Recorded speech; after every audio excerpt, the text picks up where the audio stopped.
Vou gastar menos tempo do que eu ainda tenho. Eu duvido que você gasta menos tempo que eu. Eu sou rápido. Posso começar? À vontade, já devia. Eu gosto de começar as coisas de uma maneira um pouco diferente. Eu gosto de sempre começar com poesia, porque a poesia, para mim, combina com o homicídio. Ela tem uma beleza em relação à poesia, essa vai por cima. Porque a gente está tendo muita treta. Eu gosto de poesia de amor, de paz. Não venha com pedradas, não, por favor. Como o sândalo dele que perfuma, o ferro do machado que ele corta, eu hesitei minha alma sempre morta, mas não me vingarei de coisa boa. Se um dia perdida pela bruma, resolver bater em minha porta, em vez da humilhação que me suporta, traz o leite, um puxão de brumas. Em troca dos discursos que me deste, mais carinho terá que tiveste. Meus carinhos serão multiplicados. Pelos que voltam pelo amor vencido, sua vingança maior, pode ter os ofendidos, é saber abraçar os humilhados. Eu começo assim, porque já quebra logo o clima, porque o povo bota isso aqui como o tribunal das lágrimas. Não, eu não concordo. Eu concordo que esse é o tribunal do povo. Onde eu pego 7 pessoas e vou dar para o único crime que só uma pessoa do povo pode entender: o homicídio. E eu ainda digo mais: para mim, o tribunal do júri devia aumentar sua competência. Porque certos crimes, para mim, deviam ser julgados pelo povo, como por exemplo a corrupção. Quem que sente a dor? O povo. Então é o povo que devia julgar, na minha humilde opinião. Era mais justo que o povo assim o julgasse.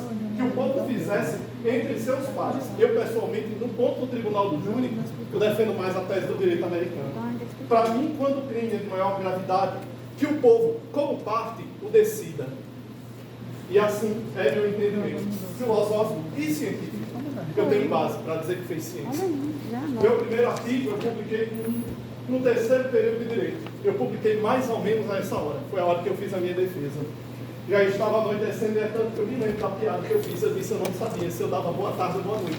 O sol estava terminando esse pouco. E eu não sabia dizer para o jurado. Os 3 que iam avaliar meu artigo, eu disse, boa tarde e boa noite.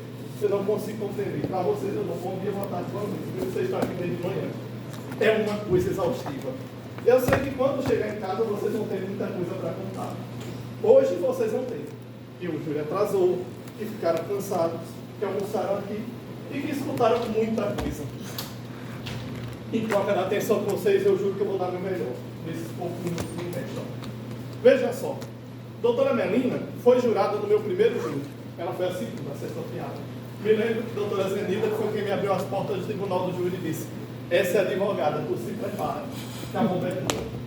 Você vai ter que convencê-la ou não. E aí eu disse, eu me preparei, eu estudei bastante. E uma das coisas, doutora Melina, quando ela me disse, olha, quando terminou o júri, ela me chamou no canto e me disse, eu vi que você tem talento, eu sou advogado, eu tenho alguns júris. Alguns deles eu quero lhe chamar, você topa? Topa. Na hora. Eu disse, eu quero me especializar em homicídio. Para mim, é o tribunal que eu mais poderia exercer minha advocacia com melhor competência. É aqui, mostrando para o povo, porque eu consigo enxergar. Aí por quê? Eu tenho vivência. Meu pai é dono de bar, numa cidade do interior, e a gente escuta muita história. A gente aprende a escutar as minúcias, os detalhes e a como conversar com o povo.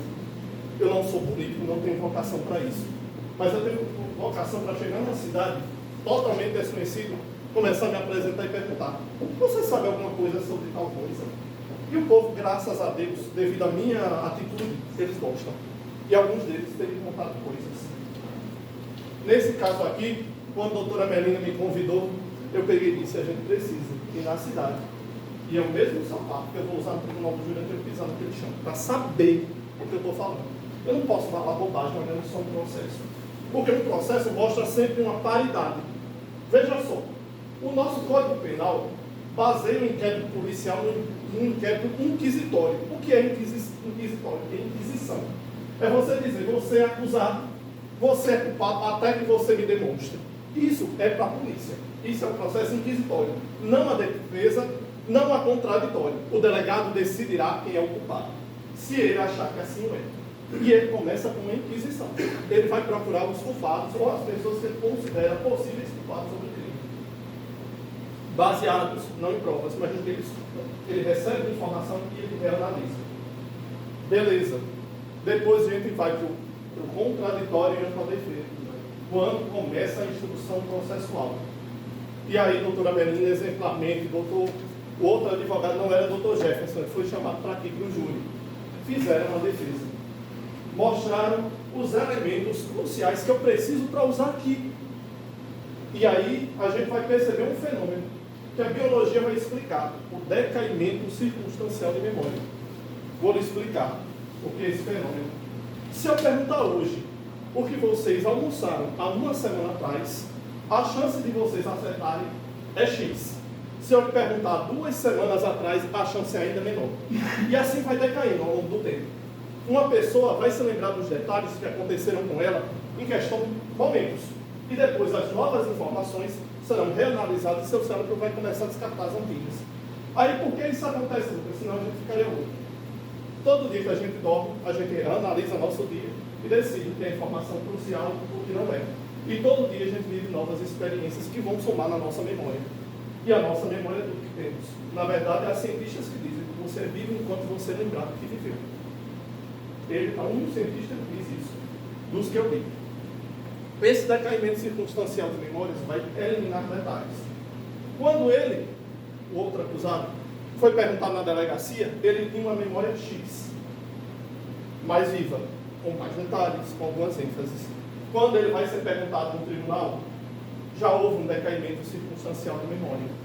Quando ele vai ser perguntado aqui, aí ele caiu do mesmo jeito que o cliente. E ele sofreu esse processo, porque é um processo orgânico natural. Todo mundo vai. Na verdade, no dia seguinte ao seu casamento de alguns de vocês se lembraram vividamente do que viveram, apesar de cansados. No outro dia já menos. E assim por diante. Não existe um fato tão traumático que seja revivido constantemente, porque isso levaria o ser humano à loucura. Eu fui atropelado, passei semanas no trauma para me recuperar do acidente. Na primeira semana que eu saí da aula, eu só sabia falar das dores. Na segunda semana menos. Hoje eu consigo, estou aqui com vocês, nem me lembro direito. Me lembro que eu fiquei lá internado. Mas também não me lembro de detalhes circunstanciais. Isso é natural? É um processo orgânico? É. Professores têm um exemplo prático disso. O aluno, às vezes, se prestar bem atenção na aula, no outro dia vai se lembrar tudo. De uma semana já começa a esquecer. Na hora da prova aparece um branco que Deus sabe de onde. Aí ele se lembra de resquícios daquilo que ele considerou essencial do conteúdo. Isso acontece com todo mundo? Acontece, é normal. Passando para frente. Isso é o que vai causar latência e as incoerências no discurso. É normal. Sempre vai haver. É impossível uma pessoa manter o mesmo discurso ao longo dos anos. É impossível a pessoa não esquecer de detalhes. Exceto se ela esteja extremamente preparada como um ator. Eu não faço atuação no tribunal do júri. Eu não mando meu cliente aqui com uma versão pronta e atuar sobre ela. Aí por quê? Porque eu sei que tem 5 pessoas aqui que, como eu, têm vida. E a gente sabe quando uma pessoa está mentindo. A gente olha para a cara dela e começa a dizer: essa história está muito preparada para o meu gosto. Essa história aqui, bate não. Mas quando a gente vê o discurso dos dois, apesar das incoerências, eles demonstram uma atitude simples. Eu nunca fui bom em gramática. Nunca fui péssimo. Sempre fui. Minha caligrafia aqui, coitado de mim. Mas, me lembro que tem uma regra em gramática que é o verbo. O verbo é a ação. A ação é o que define a frase. E a gente deve se concentrar no verbo. O verbo do código 121 do código penal é matar alguém. É a ação. A ação é matar. Quando a gente vai para o discurso dos dois, Ananias não usou esse verbo. Ele não matou. Ele não cometeu o verbo em si. Para mim, isso já descarta o artigo 121, por conta da questão de gramática. O verbo não foi cometido. Se o verbo não foi cometido, desculpa, não existe uma ação. Desculpa, eu não consigo. O que ele confessa, o que ele me diz o tempo todo, o que ele disse aqui na frente de vocês, de fato, eu ajudei a arrastar o corpo. Isso não é motivo para condenar para homicídio, não. Por quê? Porque não bate com o verbo. Deixa eu abrir aqui minhas anotações, se vocês me permitem. Eu sou desses, eu faço tudo às claras. Deixa eu retirar. Mas eu não tenho para quê? Para mim fica tudo sempre às claras. Ele só vai virar um tablet, porque eu acho mais confortável.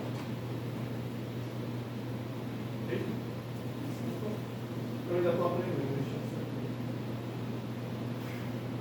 Eu tenho que primeiro elogiar a genialidade dos promotores. Doutor Noé, o senhor já sabe da minha admiração pelo senhor. Eu trabalhei com o senhor na custódia e foi uma honra o aprendizado que o senhor proporcionou.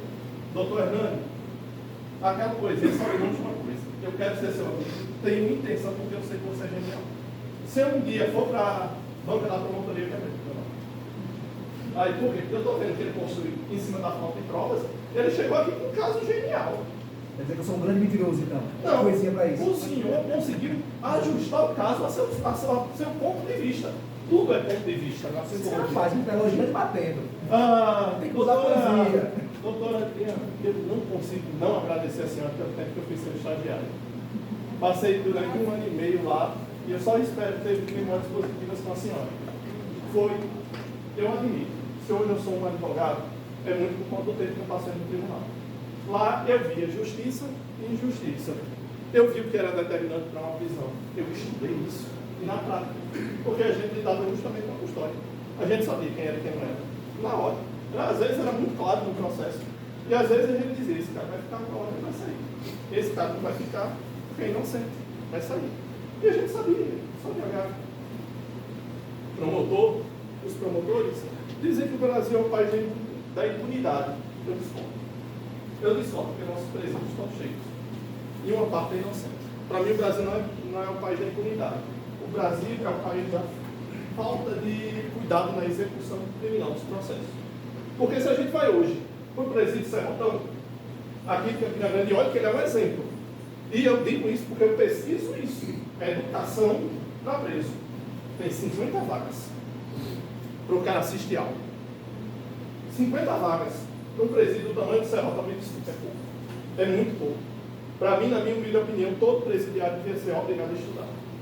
Aí por quê? É porque é o único jeito de mudar a cabeça dele, é com estudo. Isso é minha opinião. Eles dizem que é da impunidade, eu digo que é da falta de estudo. Como eu afirmo isso? Um belo dia publiquei meu 7º artigo científico internacional. A orientadora do meu orientador estava nesse congresso. E ela disse, eu tenho uma oportunidade para você, mas é um desafio. Você vai me publicar um artigo sobre educação, sistema penal e direito internacional ao mesmo tempo. Se você me trouxer, eu lhe dou um presente. Eu não sabia como.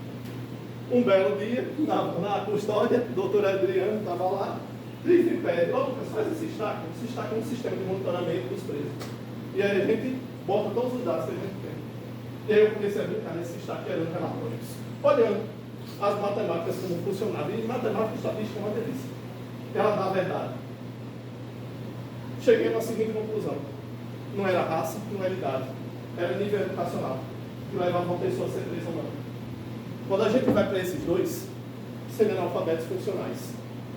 Se você pegar um texto, como nessa denúncia que der para eles lerem, eles não vão conseguir entender. Eu lhe garanto isso. Eles não vão conseguir um texto, uma crônica. Se você der para eles interpretar, eles vão ter grande dificuldade. Esse analfabetismo funcional é o que permeia o presídio no Brasil. Então, para mim, o que a gente deve se preocupar é reformar a lei de execução penal. Meu trabalho é sempre vir para cá trazendo uma verdade. A verdade que eu vi no processo. E como eu disse a vocês, eu fiz questão de cidade. E aí eu saí perguntando a minha outra. E o povo, graças a Deus, abriu as portas e me respondeu tudo o que eu queria. Quando eu digo que aquela câmera estava lá por mais de 2 anos, é porque eu perguntei. E todo mundo me disse. Então estava bem mais de 2 anos aqui. Podia não estar ligada no dia. Ninguém me confirmou que estava ligado. Mas ela confirmou que estava. Então o dono daquela casa devia ser pelo menos chamado no processo para dizer. Realmente estava desligada. Ou estava ligado, está aqui. Eu preciso dessa prova, eu preciso dessa confirmação para afirmar a verdade. Eu não sou do povo de arriscar. Vim aqui passar por mentiroso. Por quê? Porque minha reputação, eu sou jovem, tenho 28 anos. Estou no meu 3º ano de advocacia. Deus sabe quantos juros eu vou fazer com vocês aqui. Se eu chegasse aqui falando uma bobagem, vocês iam chegar na casa e iam dizer, olha, dá certo não. No próximo júri vocês já iam ter uma memória ruim. Mas eu preferi ir lá e perguntar ao povo. Sabe o que é que o povo me disse também? Nesse dia, agradeceu. Aí por quê? Porque ela apanhava quase toda vez que ele... E ela disse isso aqui. Está no depoimento dela. Quando ele bebia, ela se escondia na casa na noite. Foi isso que eu apurei desses fatos. Então, quando eu vim para esse júri, eu vim com a convicção. Pedi a absolvição de Ananias e fazer tudo que eu pudesse. Eu não sabia que era Dr. Jefferson na banca. Se eu soubesse, é que eu viria mesmo, com muito mais convicção, porque eu tenho... Ele sabe, já disse na frente dele, eu admiro. Eles têm uma advocacia criminal combativa, como eu gosto. Eu viria aqui de todo jeito para defender, porque eu acredito. A não participação de Ananias e a diminuição de pena do outro.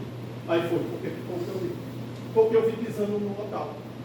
Me lembro que quando eu cheguei na cidade, a primeira pergunta que eu fiz foi: qual é o tipo de pedra dessa cidade? É xixo ou lajeiro?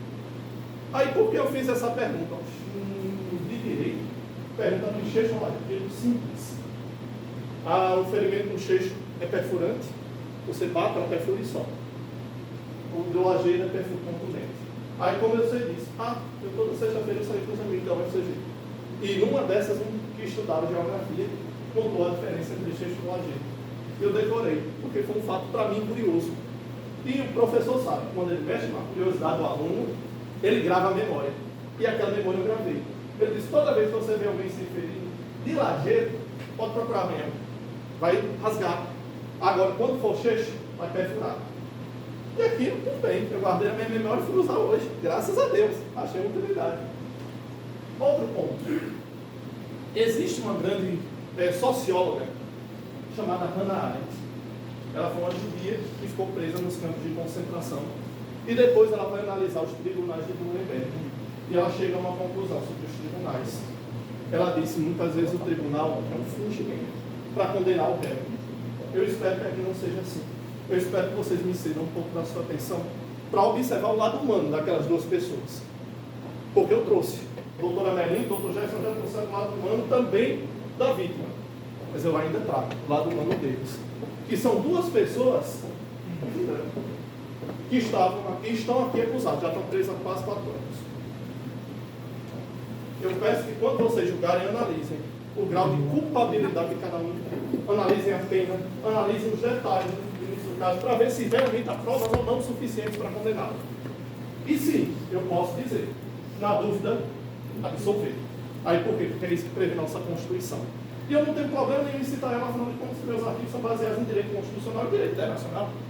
E eu posso dizer com convicção, nossa Constituição prevê. Na dúvida, votem pela absolvição. Me diga só, quais foram as provas apresentadas que 2 pessoas participaram, além dos documentos que estão além da denúncia da promotoria? Quando foi perguntado aqui o outro réu, ele participou? Não. Ele sustentou essa tese na delegacia, na instrução processual e aqui na sua frente. E o meu cliente, quando chegou aqui, sustentou. Ele não participou, a delegacia disse que não participou, o papel de perto disse que não participou. E ele até disse que no máximo eu arrastei o sinal. E isso para mim era suficiente. Ele manteve a versão, manteve os fatos e foi coerente com a verdade o tempo todo. Para mim, eu já disse à doutora Melinda, eu prefiro muitas vezes não vir a um grupo do que defender algo que eu não acredito. E quando eu venho muito bem preparado. Aí por quê? Porque é o que eu consigo acreditar. E se eu consigo acreditar nisso, para mim é suficiente. Acho que a internet vai ficar aí. Deixa eu pegar minha cópia das anotações. Não estou. Desculpe um segundo. Está tudo anotado. Tem mais de uma vez. Eu aprendi uma coisa. O mentiroso sempre vai entrar em contradição. Quando está contando a verdade, ele pode fazer alguma coisa, mas ele não vai entrar em uma grande contradição. E ele sempre diz: o Zé Paulo também arrastou e o velho mais 11. Quando uma pessoa arrasta, vão aparecer mais vezes, mas é normal. É natural. Aí por quê? Porque ali é um solo pedregoso, como vocês viram na minha caminhada.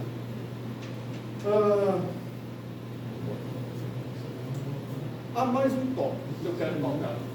Meu pai, vocês vão lembrar de que existe uma coisa chamada lealdade da cachaça. Eu que inventei esse termo, podem usar à vontade.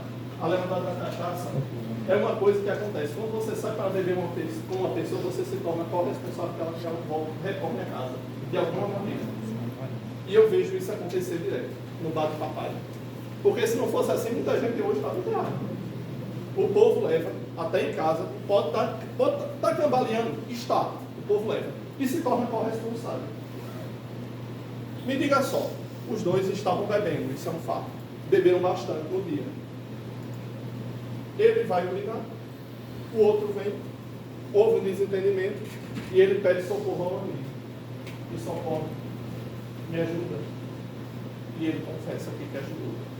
Ele arrastou, ele levou com ele. Para mim, isso foi um caso de lealdade da cachaça. A pessoa faria isso? Faria até mais. Aí por quê? Porque eles se tornaram corresponsáveis. Nesse ponto específico de um ter lealdade para com o outro. Ele é responsável por um homicídio por conta disso? Não. Não mesmo. Porque o grau de culpa é extremamente diferente. O grau de culpa é extremamente lesivo um ao outro. Uma coisa é ajudar a carregar o corpo. Outra coisa é matar. Matar ele não fez. Se quiser pegar aqui, doutor Lucas. Sim. Eu lhe sou bem sincero. Parte de mim é essa pessoa. Mas, como advogado, eu preciso também ser extremamente técnico. E eu vou lhes propor uma ideia que vocês vão analisar comigo. Por favor, é só uma ideia. E se eles, nesse aqui, em vez de dar uma palavra, todo esse momento, estivessem calados? Desde a delegacia. O que ia pesar contra eles na hora da balança? 2 camisas, porque nenhum assunto que é deles. Nenhuma testemunha viu o crime. Ninguém veio aqui e apontou, olha, ele fez isso, aquele fez aquilo outro. Ninguém veio. Na verdade, nem o familiar do falecido esteve aqui. Nenhuma testemunha a favor do falecido esteve aqui. E o que é pesar contra eles? Um laudo que é inconclusivo em relação às pessoas. E dizem que no máximo ouviu boatos que forem tais. E é tudo que o promotor teria. Aí por que esse caso chegou ao tribunal do júri com eles dois? É porque um confessou. Na delegacia. Sabe qual é? Sabe para mim, como se eu fosse juiz, porque eu fui 2 anos assessor. Sabe qual seria a minha sentença? Absolvição por falta de provas. E o motivo técnico, eu exijo 3 provas fundamentais para condenar uma pessoa. 3 provas que sejam consideradas cabais. E no direito a gente tem uma expressão, com perdão da expressão, doutora Adriana, prometo não me prolongar e falar mais. Mas a testemunha é a prostituta das provas. Aí por quê? Com a pressão certa, qualquer pessoa testemunha qualquer coisa. No interesse certo, qualquer pessoa testemunha qualquer coisa. E o testemunho precisa ser confirmado várias vezes por testemunhas diferentes. Quem estuda teologia, como nosso colega Arthur, sabe que a gente tem uma expressão chamada verdade bíblica. E para uma coisa ser considerada verdade bíblica, ela tem que ter citado por pelo menos 3 passagens independentes. E isso vai ser considerado uma verdade. Isso vai ser considerado uma coisa mais pautável dentro da Bíblia. Para mim, para uma coisa por testemunha ser verdade, tem que ter 3 pessoas confirmando. Aqui, eu ainda dispenso contra um e contra outro, porque eles assumiram cada um seu papel. Eles vieram aqui como homens que são, assumiram cada qual sua parcela de culpa. Um disse aqui, realmente, eu dei pedrada, eu tive um desentendimento e matei. O outro disse, eu não matei, mas eu ajudei a arrastar o corpo. São coisas totalmente diferentes. Homicídio é uma coisa, ajudar a arrastar é outra. Terminando, já aqui. Eu não venho induzir vocês a nada. Eu venho mostrar o que eu acredito. Eu venho defender a verdade que eu consigo acreditar e que eu acho justa. A promotoria muitas vezes induz em culpa. Ela vem fechando brechas no processo e dizendo condenem. É assim que acontece no Código Brasileiro. Infelizmente. Muitas vezes há promotores que realmente vêm aqui fiscalizar a lei.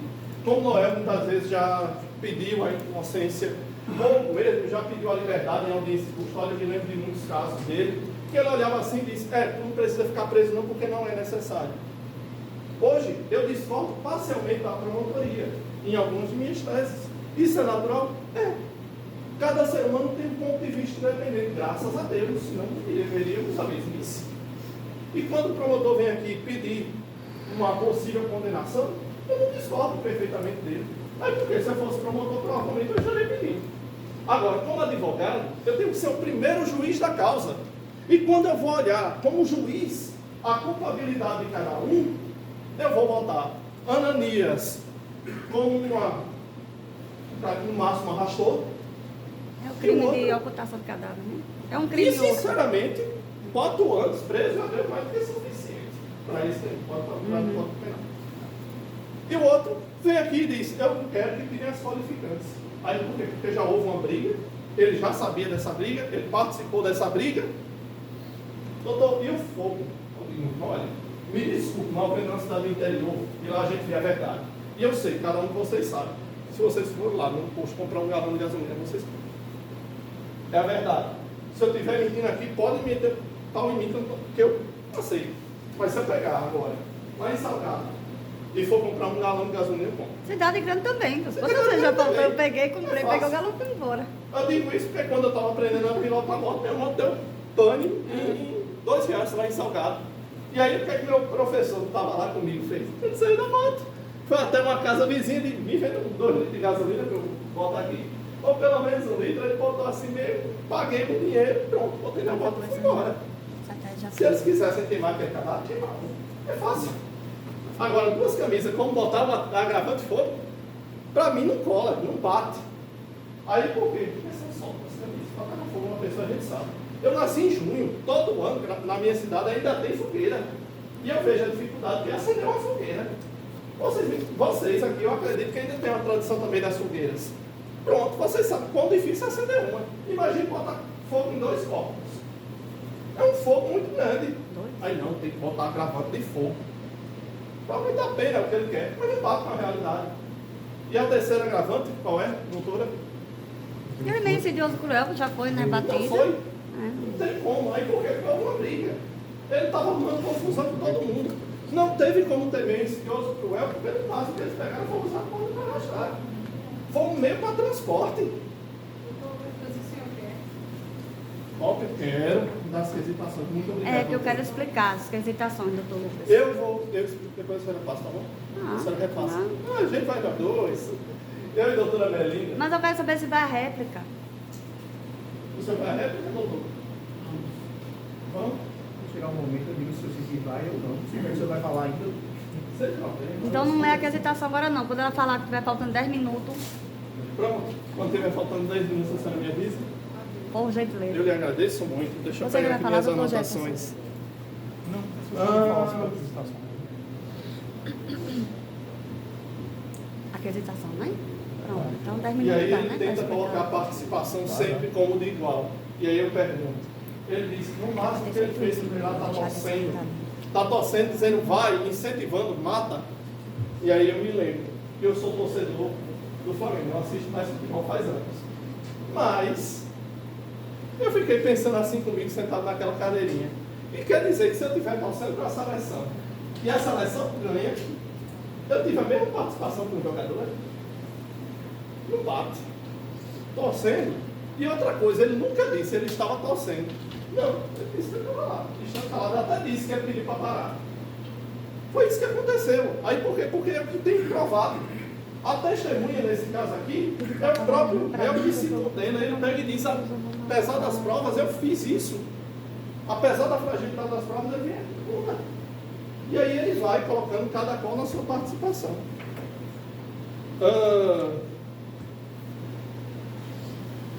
Ele simplesmente não queria se envolver num problema maior. Ele veio, tá bom, mas ele não queria mais problemas na vida dele. Isso para mim não é crime de homicídio, não. Isso até tem que sim, em algum momento para evitar mais problemas.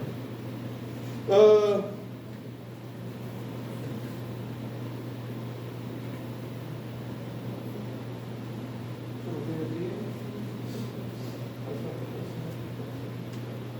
Isso aqui eu trabalhei, isso aqui eu trabalhei. Porque eu e a doutora Melina pedimos para ele ficar calado. Simples. Sim. Eu percebi que havia uma certa arte e agressividade. E nesse tipo de coisa eu não permito meu testemunhar. Aí por quê? Porque já tinha dado confusão. Eu digo, é melhor ficar calado do que aumentar a confusão do E plenário. me permite uma observação, doutor Claro, Lucas? doutora. Nem adiantado, é porque o que falou, aí ele foi ler de novo da polícia, aí botou aqui a audiência de novo, que eu disse, então não adiantava muita coisa não. E outra coisa, eu vi as perguntas do Daniel. Para Perfeito. mim foram suficientes. Exato. Para mim estavam perfeitos. Se ela perguntou, estava rápido o processo. Exato. Quando o juiz esclarece bem o caso, ele vai intervir. Exatamente. Então, quando eu fiz pergunta, depois ele só quer saber de uma coisa? Vamos encerrar por aqui? Ele, porque para mim, na minha visão, era acelerar isso aqui, encerrar o mais rápido possível e mandar vocês para casa. Porque eu sei que isso aqui é cansativo. Eu não estive num cairão como jurado, diferente da doutora Melina, mas eu estive aqui, do lado da juíza, de Engar. E eu me lembro do cansaço que é. A gente ficar para lá e para cá, redigindo coisas, agindo, exame. Eu sei que a doutora Adriana tem família e que cada um de vocês também tem. E que o desejo de vocês é terminar isso aqui, chegar em casa e descansar um pouquinho. Como todo ser humano normal. Eu ia prolongar isso aqui no debate infrutífero para quê? Eu ia atrasar mais a vida de vocês para quê? Se eu sei que quando a gente olha para as provas de processo, quando a gente olha para tudo, o caso está clássico. O caso é um caso clássico, é um caso simples, é um caso retilíneo para mim. Eu não tive dúvida nenhuma. Quando a gente olha, quando a gente fez a nossa investigação, quando a gente confirmou, mas desde o primeiro momento minha impressão foi a mesma. Eu disse à doutora Melina, meu primeiro parecer, e até agora mantive. Aí por quê? Porque nada se modifica. Tão fácil. Eu vou lá para confirmar, eu vou lá para escutar as histórias, eu vou lá para checar a história, porque é meu dever. Porque se eu chegar aqui com mentira, se eu chegar aqui com conversa desandada, vocês vão notar. Mas quando a gente vai lá, confirma a história, vai para ele, confirma a história, vai para o outro, confirma a história, pelo amor de Deus, né? Eu não tenho para que ficar prolongando besteira, não. Eu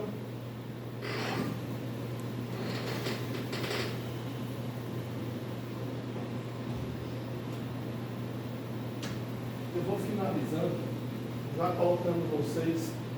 Não vou chegar na quesitação, mas eu vou. Ainda tem quantos minutos, doutor? 28 minutos. Eu vou dar de foco para os jurados, tá bom demais. Já terminei minhas anotações. Se vocês ficarem com qualquer dúvida, vocês vão ter a oportunidade de perguntar tanto a mim, quanto ao promotor, quanto a eles. E pronto. Eu espero, doutora Melina, quer acrescentar alguma coisa? Não, é questão de explicar a quesitação se a promotoria Se não for a réplica. Se ele for. Só para responder depois que eles acabarem a fala deles. Sim. Então é melhor a gente explicar, doutora. Por prevenção. É melhor ter explicado do que deixar passar a oportunidade. Primeiro quesito, vocês vão ser perguntados sempre pela. Olha aí, não era eu que ia explicar, não. No dia 30 de junho de 2019, pela madrugada, próximo ao campo de futebol, primeiro vocês vão ser perguntados pelos quesitos de Luiz Carlos. Luiz Carlos vai, aí o doutor Jefferson vai vir aqui e vai fazer. Tá, beleza. Depois dos quesitos de José Carlos, que é o réu, confesso, ele pede para vocês tirarem as qualificantes que sim, na minha opinião, devem ser tiradas. Nesse caso, que eu não vi provas suficientes e com nenhuma qualificante, na verdade eu não enxergo elas como possível nesse caso. Vocês vão ser perguntados pelo réu Ananias. O réu Ananias, o primeiro quesito é: no dia 30 de junho de 2019, pela madrugada, próximo ao campo de futebol, ao lado do cemitério, no município de Barra de São Miguel, a vítima José Wilson dos Santos, conhecido por Corcova, foi morta por pedradas que lhe causaram traumatismo crânioencefálico, conforme o laudo. Isso aqui não entendi. É sim, tem um laudo tradatoscópico, a gente não quer nem discutir. Votem sim e a gente vai para o quesito 2. Esse é o quesito que meu coração toca. O réu Ananias dos Santos Araújo, conhecido por Branco e Maroca, na companhia de terceira pessoa, por meio de pedradas e fogo, feriu a vítima, causando-lhe a morte. A resposta é não. Aí por quê? Porque ele nega, o outro confirma que ele não participou desse ato, diz que não, porque ele não matou a Eu acho que pedrada. mudou. Desculpa. Né? O quesito é o mesmo, praticamente. O quesito 2 eu não vou voltar Mas ele mudou. O quesito 2 é: o réu José Ananias dos Santos Araújo, conhecido por Branco de Maroca, em companhia de terceira pessoa, concorreu de algum modo para a morte da vítima José Wilson dos Santos? Para mim a resposta é não. Ele não concorreu porque se ele não estivesse lá, o esclarecimento. É isso que é concorrer. Se ele estivesse lá, ele teria ajudado. Como se ele estivesse lá. Não ia ter nada de diferente. Ele não concorreu. Ponto. Aí quando vocês forem perguntados no quesito 2, eu espero que vocês respondam não. Quesito 3, o jurado absolve o acusado? Se vocês não votarem não no segundo quesito, Vamos para o quesito 3. Eu espero que vocês votem sim pela absolvição. Aí por quê? Devido à culpabilidade, não se pode julgar alguém sem tantas provas, e aí vocês votem sim pela absolvição. Aí essa é uma absolvição genérica. Vocês vão escolher o motivo da absolvição. Pessoalmente, eu votaria sim pela absolvição, principalmente por falta de provas e porque a culpabilidade dele é inferior ao grau do homicídio. Ele já cumpriu quase 4 anos, não foi, doutora Melina? Quase 4 anos. Para mim, a culpabilidade dele já foi superada. Quesito 4. A participação do acusado no crime foi de menor importância. Esse quesito aqui, eu acredito que todos vocês vão concordar comigo. Se chegar nele, e votar sim. Aí, porque ficou claro no momento do processo todo mundo que a participação dele foi de menor importância. Eu prefiro não chegar nesse quesito, sinceramente. Quesito 5. O crime foi cometido por motivo furto em virtude de pequena discussão ocorrida pouco tempo antes. Para mim, a resposta aqui é não. Mas por quê? Porque não houve essa discussão, não teve um motivo para isso. Na verdade, o motivo furto é quando você mata o picuinho. Ele não teve uma discussão ali na família, não. Então não teve, nem sequer motivo. Não é nada. Para mim, esse quesito 5 aqui é não. Quesito 6. A vítima foi assassinada por meio cruel, consistente em pedradas e pauladas que esmagaram seu crânio em uma situação que lhe causou intenso sofrimento. Para mim, a resposta é não. Aí por que eu não vi paulado no lugar nenhum? Para mim, ele foi. Pode ter sido morto até a pedrada, mas para mim foi só uma maneira de matar. Mas isso não causou um sofrimento desnecessário. Isso foi uma maneira pior. Mas eu, pessoalmente, não quero chegar nesse quesito. No quesito certo. O réu, de algum modo, usou algum recurso que dificultou a defesa do ofendido. Para mim, a resposta também disso aqui é não. Para os dois casos. Nesses últimos quesitos, para mim, a resposta mesmo para os dois casos. Por quê? Porque não houve nenhum qualificante nesse período. Se houve, no máximo, aqui, foi um quesito simples. E ainda digo que cada um teve seu atenuante. Senhores, eu não quero prolongar mais você. Mas eu ainda preciso explicar um pouquinho. Fique à vontade. A princípio era eu que ia explicar. É claro, eu fui Minha atrevido. mão. Para ser Lucas, Eu não vou me para ser, demorar, eu deixar tá? de ser Lucas. Primeiro quesito é materialidade. Houve morte? Sim. E é pré-batido por autoridade. Aqui, nesse segundo quesito é bem importante. Ele diz, o réu do jornalista lá, em companhia de terceira pessoa, concorreu de algum modo para a morte da vítima. E essa concorrência aqui, para não ficar dúvidas, porque o promotor falou que você pode concorrer olhando, pode concorrer não fazendo nada. Não, ele não concorreu olhando ou não concorreu fazendo nada, porque ele se afastou. Quando ele retornou, ainda que de longe, como ele vem dizer aqui, um outro depoimento, de longe ele tenha visto arremesso, alguma coisa de perto, ele não participou, nem teria como participar. Como ele mesmo falou, ele já tinha tido uma briga anterior, ele não ia se meter mais em problema, não ia para perto da cena da briga ali, tá? Então, não. Dizendo não aqui, acaba o julgamento de Ananias. Mas vamos supor que vocês entendam que sim. Aí pergunta, o jurado absolve o acusado? Vocês responderam sim. Mas doutora, mas não rachou o corpo, ainda não teve fogo, não teve a... Isso é outro crime que não é da competência de vocês, que fica a cargo da doutora Adriana julgar. Certo? Essa questão de remover corpo, tudo, né? Tá. Aqui, continuando, vamos supor que não houve absolvição. A participação do acusado no crime foi de menor importância? Como é dúvida não? Dúvida não essa pergunta, doutora. Porque se ele diz sim, ele participou. Se ele diz não, é porque não foi de menor importância? Primeiro, a gente vai ter a oportunidade de impugnar, no momento certo. Só que esse daí só vai se tiver ou não. Se ele não for, vai ser lindo.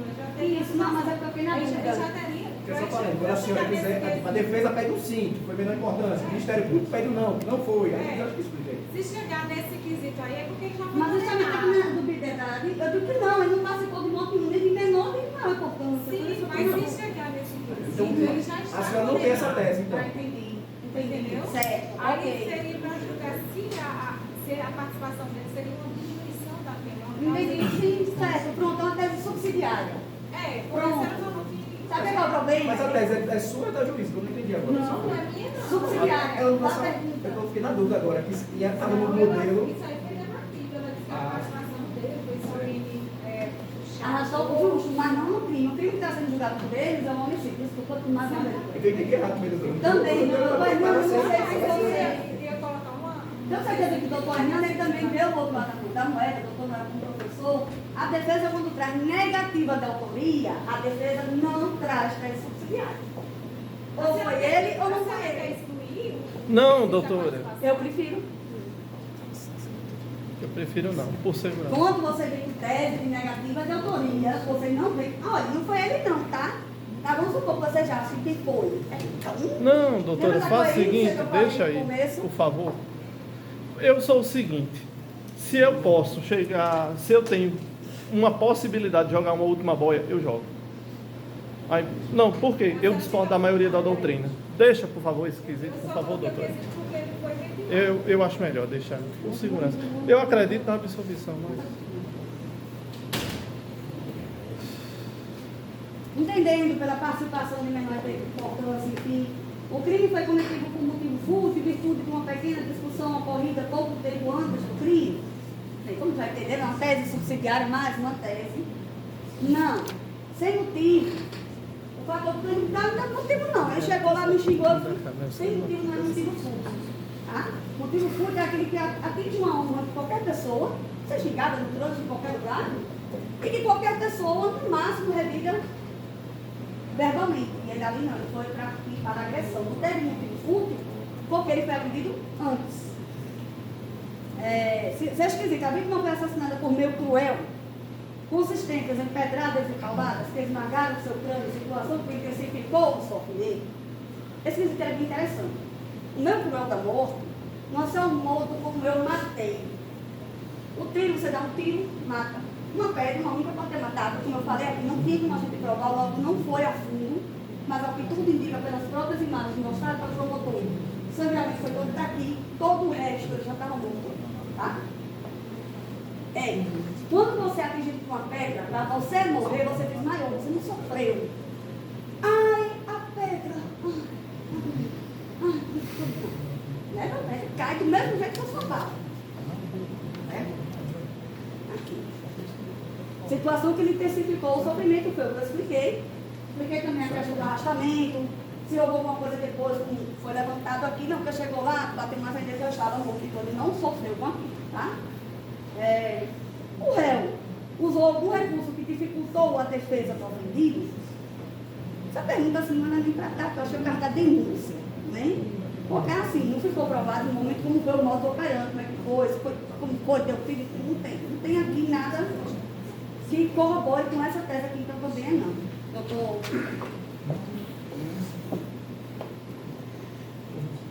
Não é não, não?